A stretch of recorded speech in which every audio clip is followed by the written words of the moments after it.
past 2 weeks, 3 international journalists have been barred from entering the United Kingdom for views that have been deemed racist by UK law enforcement. Good afternoon and welcome to another Talking Points webisode. I'm Mike Riccardi. All 3 journalists have been linked with the European alt-right group Generation Identity. Joining me now to break down the depths of this issue are Talking Points contributors Payton May and Anthony Dabbundo. Guys, thanks so much for joining me here. Thanks for having us. So Payton, real quick, let's just break down the issue. What exactly happened and what about the British free speech laws that allows them to bar journalists from entering the country? Okay, so 3 journalists, U.S. activists, Brittany Pettibone and Austrian Martin Sellner were banned from the UK on Friday, and then they were meeting up with fellow journalists, Canadian journalist Lauren Southern,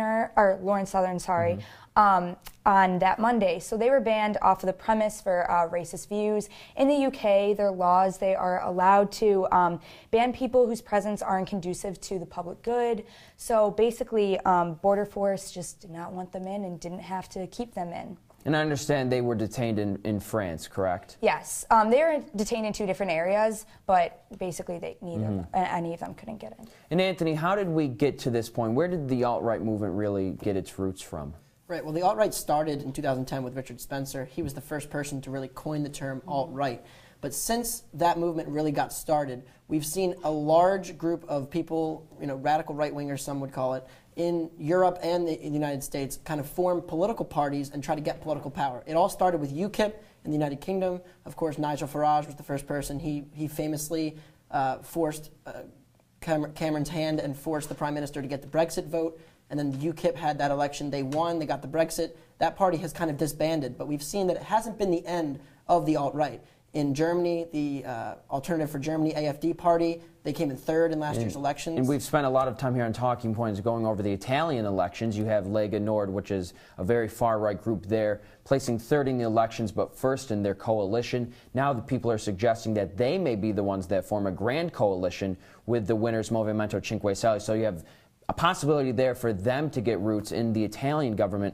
But my next question is, how sustainable do you think this is? Do you think, going into the future, will the alt-right and far-right groups really have a presence throughout European politics? Well, I think going off of that, it's a very prominent movement for millennials. There's a lot of campuses, especially in Canada, that have been moving towards this. And then in Europe, there's Generation Identity, which is basically the alt-right movement in Europe, and it's spread all over. So it's not an older generation group. It's literally what's happening right now. And alt-right started off of social media, off of online. It was completely online, and then had a presence all over the country and then spread all over the world. So it's more of sustainability and more of a powerful thing. They have a hold of a lot of people, very prominent people, all over the world.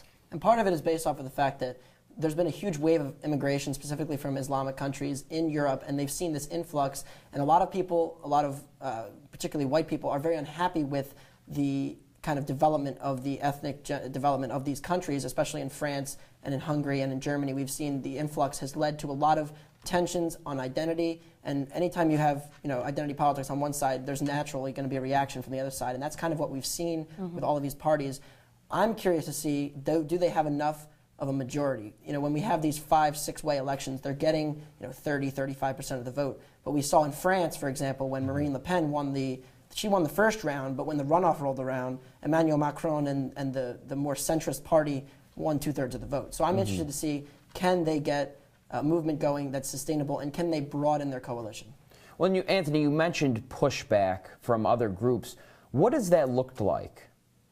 So, I mean, you could take this question too, but pushback, I think it's more of the fact that people in other countries, it's a very controversial topic. It has spanned a lot of Islamic people being against the Islamic migration in Europe, and I think you have 2 very different sides, and obviously there's going to be a lot of problems with that coming together. But right now, the sustainability with that is that these are a lot of protests, a lot of giant movements, but legally in government, there hasn't been a lot going on with that. So it's can they take that to another step? Anthony, your final thoughts? Right. So we've seen in America that for example, within the Trump administration, there are people within the administration that have had influence, but how much power do these people really have? We saw Steve Bannon, we saw Sebastian Gorka. Both of them had chief advisor roles, but when it came to actually making policy and passing legislation, there just aren't enough of the people within the structures of the government to get legislation passed that they really want to see. And I think that